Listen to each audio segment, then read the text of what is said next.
was placed under the protection of St. Joseph, whose name it bore. The Sisters of St. Joseph engaged in teaching children in their non-paying school. They helped the needy, giving them soup and clothing and medicines. They cared for the sick of all classes and looked after them at home. The sisters made 4 vows: chastity, obedience, a vow to live a poor life, and a 4th vow to consecrate themselves to the service of their neighbor in charity.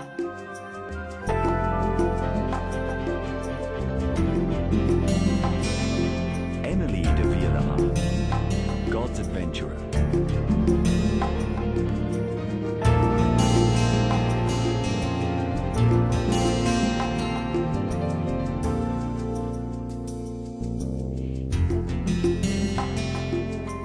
In other words, they were close to people and at the same time united to God. That for Emilie was what was important. She had a very special experience of God, which made her go towards others and imbued her with a certain quality of presence with other people. St. Emilie wanted a congregation for all the works of charity. Also, one which would try to be open to everybody, without distinction of religion, race or social class, and in most countries. The people or the girls I meet or am with, especially those with drug problems or who are HIV positive, often have lost almost all hope in life, but I try to show them that I'm not set against them, but rather that I'm there and don't judge them.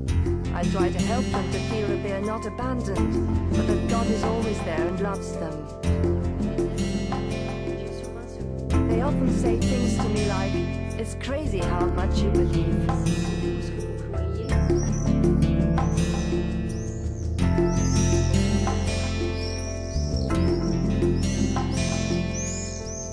In southern France, in the center of a fertile valley, lies Guyane, a town over 1,000 years old. It is situated on the Tarn, in a rural area well known for its vineyards. Emilie was born there on the 12th of September 1797 into an aristocratic family, the eldest of 3 children. Her 2 brothers were named Augustin and Maximin. She and Augustin have much in common. It was not long since the Revolution, and the churches had not yet been handed back, so it was in secret that her parents, the Baron and Baroness de Vialar, had her baptized. Emilie's mother had taught her to read and write, and gave her religious instruction. At 7, she was sent to a school in Rue de l'Anguille, where she clashed with her teacher, who made her practice long hours on the piano. Emilie recalled having a special spiritual experience during this period, which she wrote about at the age of 45 in her account of graces.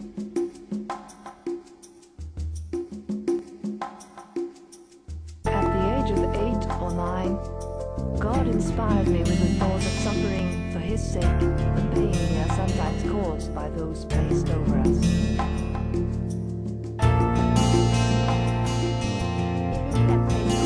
Emilie was now 13. So her parents decided to send her as a boarder to a Paris school, l'Abbaye aux Bois. Alas, the journey proved fatal for her mother, already in frail health. For Emilie, the 2 years spent in Paris were a chance to grow in faith. She wrote, "God began to draw my heart to Himself, and I took the resolution not to lie again, a habit I had acquired for fear of being scolded." Par la crainte de me voir gronder.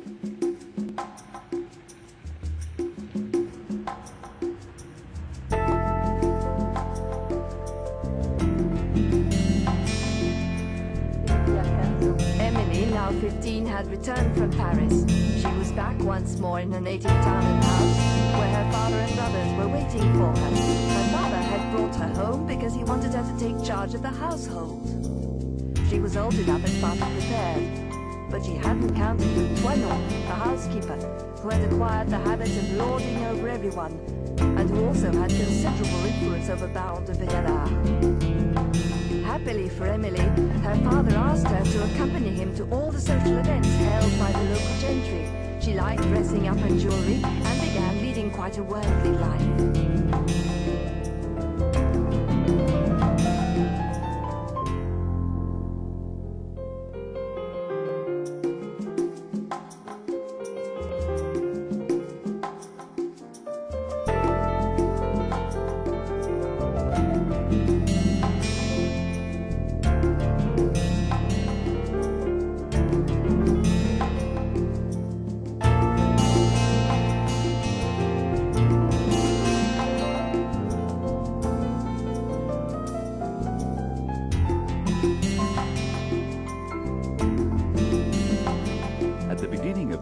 Century, the social classes were well defined. The nobility led a worldly life. Farmers, merchants and artisans had enough to live on.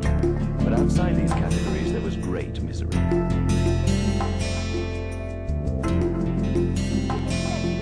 Emilie was 18 years old. One day she felt seized by God, as she said herself. This striking grace marked a first turning point in her life. Her whole interior outlook was transformed, and suddenly the poor assumed a human face for her. The poor, Emilie wanted to help them, but how? She began by receiving them in her house, giving them food and warm clothing. Going in through the main gates, no way. Toinon got annoyed, dirty footmarks had to be cleaned up, the Baron too was displeased. The reputation of his home was at stake. "Make your beggars come in another way," he shouted. That didn't bother Emilie, never short of ideas. She had an outer door made, giving access to the terrace. There she would receive her poor.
A sermon preached during a parish mission marked a second and definitive return to God. This relationship began to intensify, and she began going regularly to St. Peter's Church, despite her father's opposition. She also prayed in a room. More and more, God led her to be recollected, making her feel His presence in the midst of her occupations. Then, one day in St. Peter's Church, During a visit to the Blessed Sacrament, between 3 and 4 one afternoon, I was alone in the church praying fervently. I had my head slightly bowed in recollection. Suddenly, I saw Jesus Christ lying on the altar. What most held my attention were the 5 wounds, which I could clearly distinguish, especially the one on the right side. I fixed my gaze on it. Drops of blood were oozing from it. What struck me was the clear evidence that this adorable wound was not on the left side, as I had believed till then.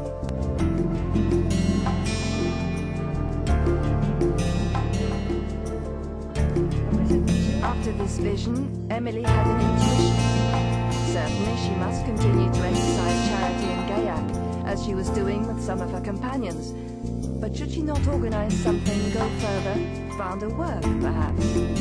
However, she had to wait 10 years before this intuition became a conviction. When she was certain, she told Father Mercier about her plan. He listened to her attentively, but he decided to test her.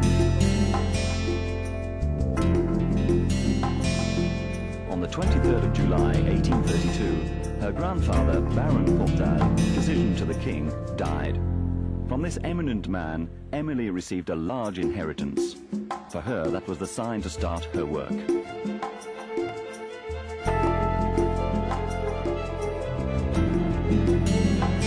On Christmas night, after midnight mass, Emilie and 3 companions went to the house she had just purchased to put her project into action.